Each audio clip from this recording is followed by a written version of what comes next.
Hello guys, ഇന്ന് ബാംഗ്ലൂർ എത്തിയിട്ട് day 2 ആണ്. ആസ് യൂഷ്വൽ ബൈ ചായ എന്തോ ബ്രേക്ക്ഫാസ്റ്റ് ഉണ്ടാക്കി വെച്ചിട്ട് അവൻ ഓഫീസിൽ പോയി. ഞാൻ നേരെ ഒന്ന് ഫ്രിഡ്ജൊക്കെ ഒന്ന് തുറന്നു പോയി എന്തെങ്കിലും ഉണ്ടാകുന്ന അറിയാനായിട്ട്. എന്നിട്ട് ഇന്നലെ കുറച്ച് സാധനങ്ങൾ മേടിച്ചായിരുന്നു. അത് ഇന്ന് രാവിലെ ഉണ്ടോയെന്ന് അവരൊരു പെട്ടിയിൽ ഡെലിവറി തന്നു. ഇത് ഇത്ര ഇന്നലെ മേടിച്ചു. ഇന്ന് വെള്ളിയാഴ്ചയാണ്, പള്ളിയിൽ പോകണം. ലാലാമ തൊട്ട് മുന്നേ പള്ളിയിൽ പോകണമെന്ന് വിളിച്ച് പറഞ്ഞതേ ഉള്ളൂ. അപ്പോൾ ഗൂഗിളൊക്കെ ഒരു പള്ളിയൊക്കെ സെറ്റാക്കി വെച്ചിട്ടുണ്ട്. ഒന്ന് പോയി കുളിച്ച് റെഡിയായി സെറ്റായിട്ട് വരാം. ഗൈസ്, എവിടെ പോകുന്നതിന് മുന്നേ മോയ്സ്ചറൈസർ ആൻഡ് സൺസ്ക്രീൻ മസ്റ്റാണ്. ഒരു 12:30 ആയപ്പോഴത്തേക്കും ഷട്ടപ്പെട്ടേന്ന് റെഡിയായി ഇറങ്ങി. എന്നിട്ട് കുറച്ച് തുണി മുകളിൽ കൊണ്ട് വിരിക്കാൻ ഉണ്ടായിരുന്നു. അവൻ കഴുകിയിട്ടിട്ടാണ് പോയത്. ഗൈസ്, തുണിയൊക്കെ വിരിച്ചു. ഇന്നലെ നല്ല ക്ലൈമറ്റ് ആയിരുന്നു. ഇന്ന് വെച്ച് ഭയങ്കര കൊട്ട വെയിൽ. ഞാൻ നേരെ റൂമും പൂട്ടി സൈക്കിളും എടുത്ത് നേരെ ഇറങ്ങി. ഇന്ന് നമ്മൾ പോണത് HSRൻ്റെ മെയിൻ സെൻറ്ററിലോട്ടാണ്. ഇതാണ് മസ്ജിദ് ഇ ഹുസൈനി. ഞാൻ നേരെ പള്ളിയിൽ കയറി ഷൂസ് അഴിച്ചു വെച്ച് നേരെ ഒളു എടുത്ത് നേരെ പള്ളിയിൽ കയറി.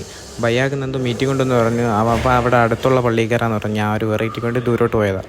എന്നിട്ട് അടുത്തുള്ളൊരു സ്റ്റുഡിയോയിലേക്ക് പോയി. സാധനമൊന്നും മേടിക്കാനില്ല, ഇവിടത്തെയും കൂടെ കളക്ഷൻ ഒന്ന് നോക്കാൻ വേണ്ടിയിട്ട് പോയതാണ്. എങ്ങനെ ഉണ്ടെന്ന് അറിയാനായിട്ട്. കയ്യിൽ 5 പൈസ ഇല്ല സാധനം മേടിക്കാനായിട്ട്. എന്നിട്ട് തിരിച്ചു പറഞ്ഞ വഴിയിൽ ഈ ഒരു സാധനം കണ്ടു. ഇപ്പോൾ എവിടെ നോക്കിയാലും ബാംഗ്ലൂരിൽ ഇതാണ്. എന്താ സംഭവം എന്ന് അറിയത്തില്ല. എന്നിട്ട് സൈക്കിളിൽ വിട്ട് തളർന്നപ്പോഴത്തേക്ക് റെഡ് വെൽവെറ്റ് മേടിച്ച് കഴിച്ചു. എന്നിട്ട് ഞാൻ നേരെ റൂമിൽ പോയി ഫോൺ ചാർജ് ചെയ്തിട്ട് കുറച്ച് നേരം സുഖമായിട്ട് കിട്ടുന്നങ്ങ് ഉറങ്ങി എണീച്ചൊരു 7 മണിയൊക്കെ ആകുമ്പോഴത്തേക്കും അവൻ വന്നു. എന്നിട്ട് നേരെ ചായ ഇടാൻ പറഞ്ഞു. ഞാൻ നേരെ ചായ ഇട്ട് നമുക്ക് രണ്ടുപേർക്കുമായിട്ട്. ഇത് ഇന്നലെ പർച്ചേസിന് പോയപ്പോൾ മേടിച്ചാണ് ഈ പിങ്ക് കളർ കപ്പ്. കാണാൻ ക്യൂട്ടായിട്ടുള്ളതുകൊണ്ട് മേടിച്ചതാണ്. എന്നിട്ട് നമുക്ക് ഇന്ന് കാലിക്കറ്റ് വേണ്ട ഒരു ആവശ്യമുണ്ട്. അവൻ്റെ ഒരു കമ്പനിയുടെ എന്തോ മീറ്റിംഗ് എന്തോ ആയിട്ട്. അപ്പോൾ നമ്മൾ നേരെ സിൽക്ക് ബോർഡ് വന്നിട്ട് ബസ് കയറാൻ വേണ്ടി നിൽക്കുക. 10:45 വരാനുള്ള ബസ് 11 മണിയായിട്ട് എത്തിയിട്ടില്ല. അങ്ങനെ നമ്മളിവിടെ പോസ്റ്റ് അടിച്ച് നിൽക്കുവാണ്. 11 കാലൊക്കെയായപ്പോഴത്തേക്കും ബസ് എത്തി. നേരെ ഓടിച്ചിട്ട് ബസ് പിടിച്ചു. നമ്മൾ സ്ലീപ്പർ ബുക്ക് ചെയ്താണ് പോകുന്നത്. അപ്പോൾ ഡേ 3 കോഴിക്കോടിലെ വിശേഷങ്ങളും അവൻ്റെ ഓഫീസ് പ്രോട്ടോടൈമിൻ്റെ വിശേഷങ്ങളുമായിട്ട് കാണാം. സോ ഇന്നേക്ക് ഇത്രയേ ഉള്ളൂ. Love and by.